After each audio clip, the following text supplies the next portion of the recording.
Ako na lang kaya magtinda bukas. Mukhang pagod ka na eh. Kaya ko pa. Nak, pahinga ka naman minsan.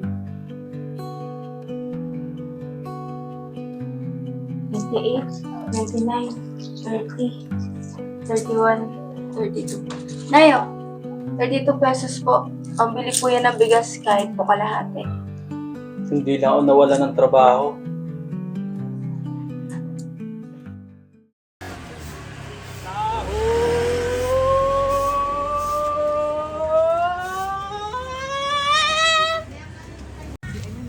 Ikaw naman taga rito. Suke! Oh, di ka na bumibili ng taho ko ah. Alam mo ba kung bakit ako naglalako araw-araw kahit madilim pa? Kasi alam ko may darating na liwanag ng umaga. At kahit madilim ang paligid at sobrang lamig, may taho na nagbibigay init. Ganyan ang pag-asa ng Pasko. Dumating si Jesus sa gitna ng kadiliman upang magbigay ng liwanag sa sanlibutan. Parang buhay mo ngayon. Akala mo wala ng Pasko, pero tuloy na tuloy pa rin ang Pasko. Dahil si Jesus ang pag-asa ng Pasko at si Jesus ang Pasko. Tuloy na tuloy pa rin ang Pasko.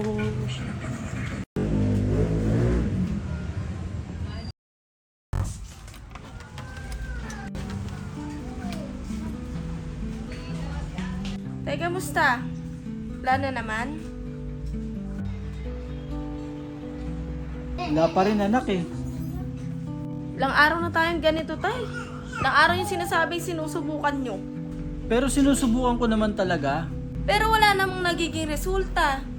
Ako ang maalalay kay nanay. Pati kay bunso. Ako ang nag-aasikaso. Pati yung mga kailangan dito sa bahay, ako gumagawa ng paraan. Hindi ako umiiwas. Nawalan ako ng trabaho. Araw-araw ko naman sinusubukan pero wala talaga. Masakit yun, nak.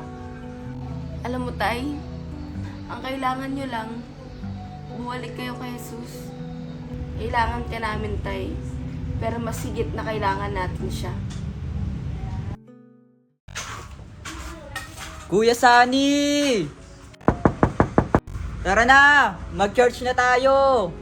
Ay, sige, wait lang. Susunod ako. Hello brother, magandang umaga po. Welcome po sa church. Tuloy po ba?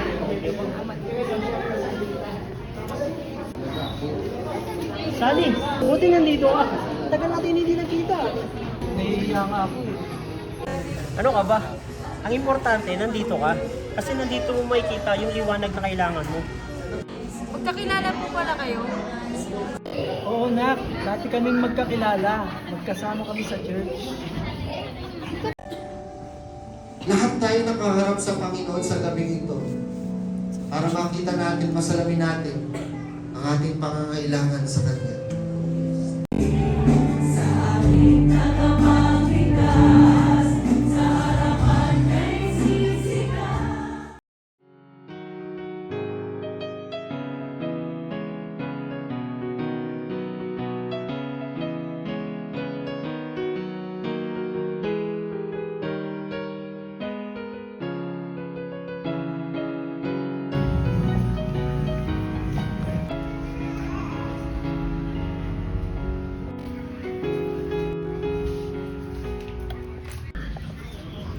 O tay, may ilaw na tayo. Oo, nak. Naka-sideline ako kaya nakabayad ako ng kuryente. Saka may pang Noche Buena tayong konti. Ito na ang handa natin. Spaghetti! Walang sumobre, walang tinapay. Importante, nabayaran na natin ang kuryente.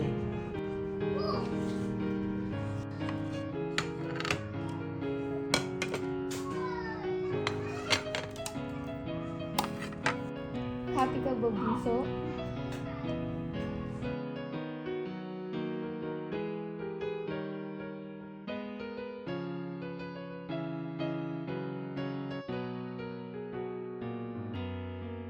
Ang galing kahit ang liit lang ng ilaw, kumakalat ng liwanag.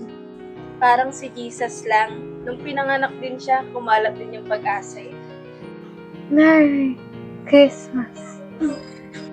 Merry Christmas mga anak!